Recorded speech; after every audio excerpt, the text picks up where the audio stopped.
Line break করে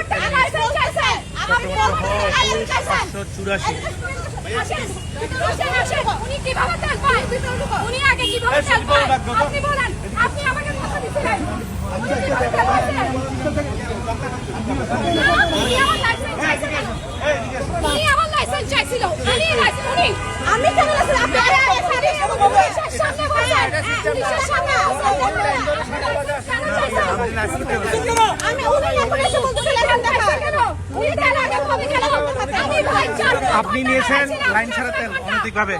এই তো আপনি কি লাইনে ছিলেন? কোথায় ছিলেন? না, আপনাকে তো কেউ দেখে নাই। আমরা ছিলাম সকালে। আপনি লাইনে ছিলেন না, আপনি লাইন ব্রেক করে তেল দিয়েছেন। আপনি অপরাধ করেছেন, আপনি সরি বলেন। আপনি অপরাধ করে আপনি সরি বলেন। আপনি লাইসেন্স চাইতে পারেন না? আপনি কি লাইসেন্স চাইতে পারেন? লাইসেন্স দেখার এখতিয়ার কি আপনার আছে?